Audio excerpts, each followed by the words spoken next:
If you're someone watching a pikeminnow fishing video in hopes of getting a few new tricks to put in your bag, then this just might be the video for you.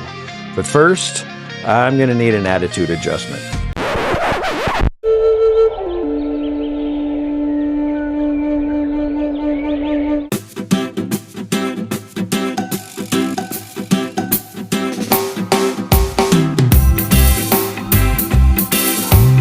Guess who's floating?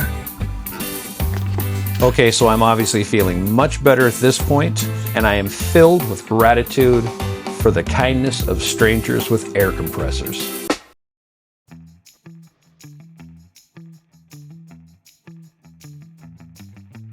This is the part of the video where I have used clever editing techniques to leave out the 4 hours of trolling and artificial work that I put in when I was employing my search patterns in hopes of finding some fish, and just was not finding anybody. So I switched things over to my bait setup, pulled out my first rod, put some salmon eggs on that one, tossed it out, pulled out my second rod, put a night crawler on it. The eggs were drawing attention, but definitely not the fish I was wanting, so I tossed out the worm, and it got hit immediately.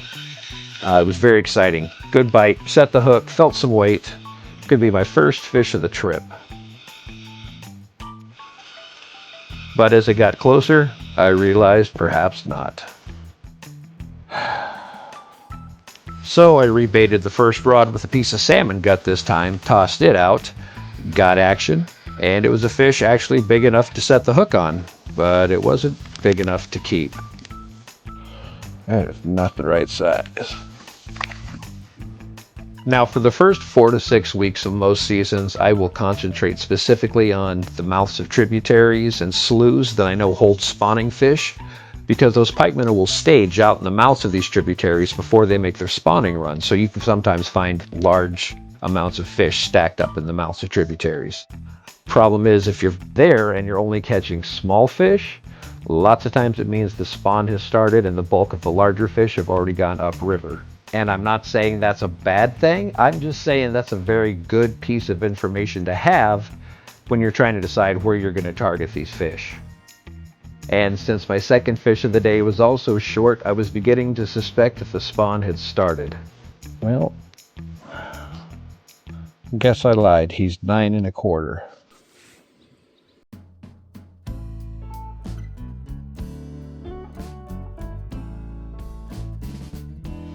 Now, were there still some fish around? Yeah, there were. Were they the fish I wanted them to be? I'm pretty sure they weren't. I was getting small bites, light bites, just very non-committal fish. But I made a few tweaks and a few changes, and eventually started putting the puzzle together and having some success. I began to notice that the worms and the eggs were getting a lot of attention, but from definitely the wrong class of fish. And when I put a piece of the guts on, it sat out there for longer between bites, but I was getting a better level of fish to hit those pieces of guts. So I started using the guts more often. And by that I mean bloodline, heart, liver, the better parts of the intestines. And during those first couple hours of bait fishing, I did catch a lot of fish, but unfortunately very few of them were keepers. And as I realized that the bulk of the fish I was catching were small to way too small, I got more and more certain that the spawn was on and those big ones had moved out. Unfortunately, figuring this out doesn't really help me any, because I'm not allowed to go up those tributaries.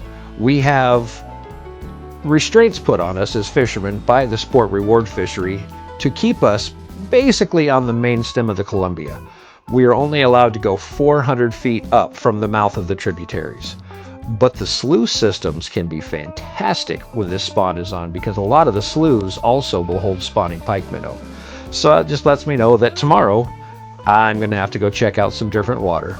And I understand you being skeptical at this point. I mean, how can I be so sure that the spawn has started and the fish have moved off just because I'm only catching small fish? Well, when I catch the bigger ones, there are signs.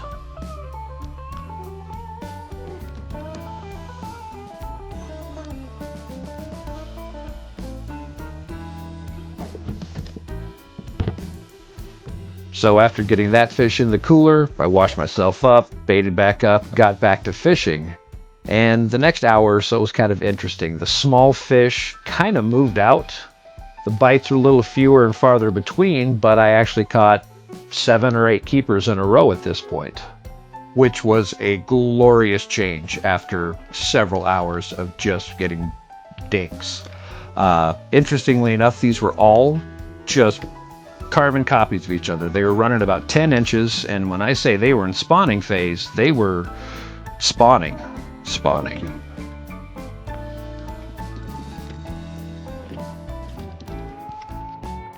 This bite right here actually led to my first fish of the evening that I pulled my net out for.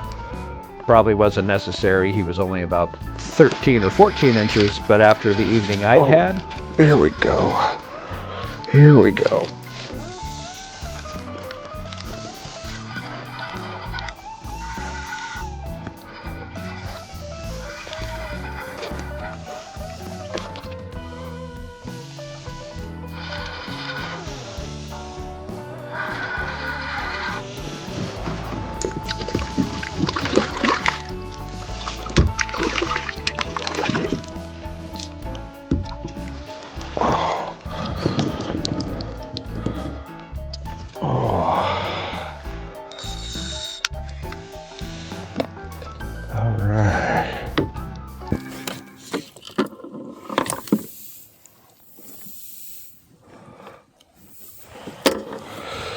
Better sized fish.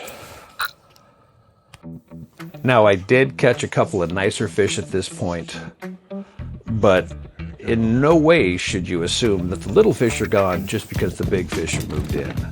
I was still wasting bait on some trash fish quicker than I wanted to be using it. And, well, this is exactly why right here.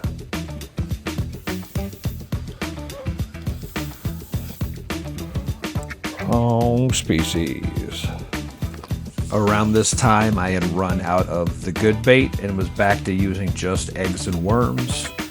Still catching a fish here or there, but the bite had definitely slowed down. Probably due directly to the fact that the current was also slowing down. We were coming up on the tide change, and there can be an hour or two of very, very little current, and it tends to be very slow in the bite department. Also, my hindquarters at this time started reminding me that I had been sitting on that kayak seat for 10 hours straight.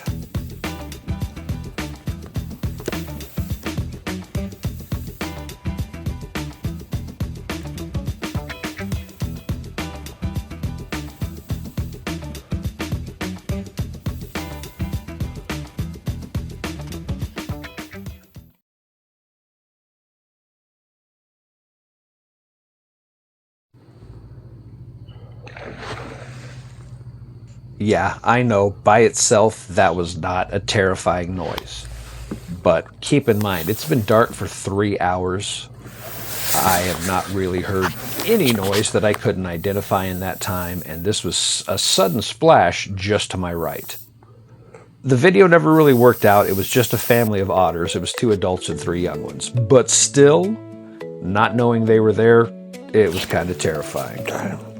Oh, yeah.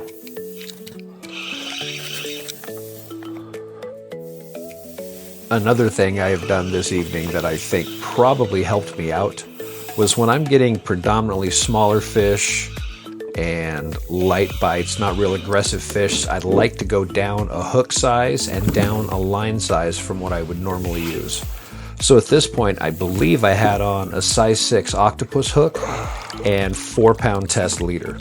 So I was being a little gentle with them, but it did help, I believe. And like I've mentioned in a previous video, that's kind of the game out here. You gotta find those little things that will give you little tiny advantage boosts. Maybe it's infinitesimal, but if you can get 10 or 15 of those things together that will all help you out a little bit, it goes a long way.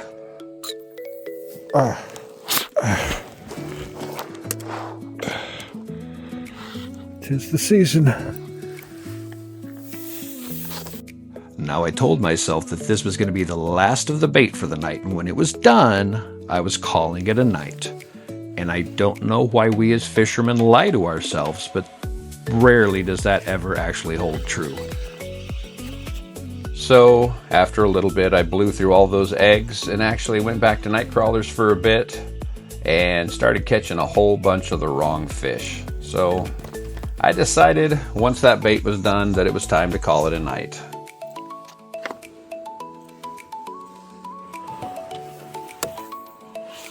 I believe he's going back. It's 1 o'clock in the morning. I'm going to call it for now. Tomorrow will be a long day. Gonna go get some sleep.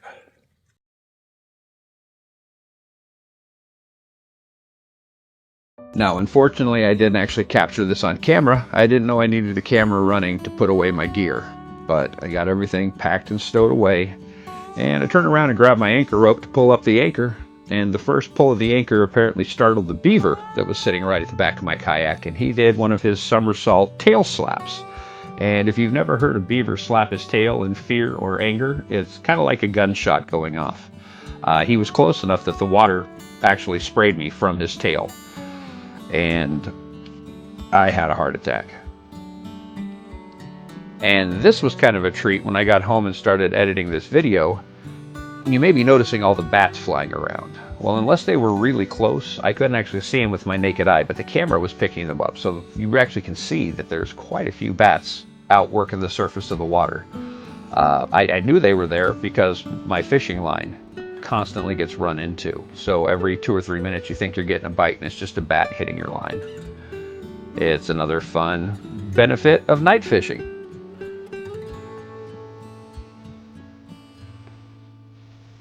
And I'm sure you've noticed all the white fluffy stuff sitting in the water. That's of course the cottonwoods down here working overtime to choke the waterways with cotton, so it builds up on your line, gets tangled up in your guides. It's fun.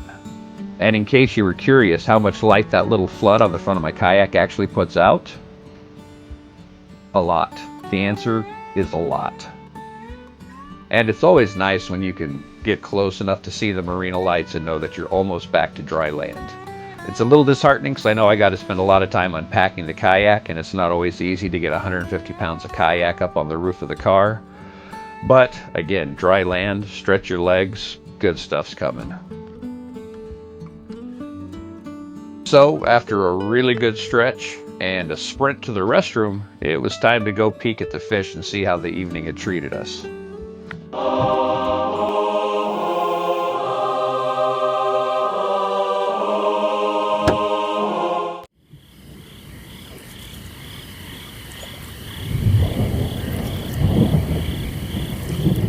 Now here's 2 quick pictures I'd like you to take a look at. They were taken just a couple hours apart. If you are not familiar with tides on a river system, get familiar.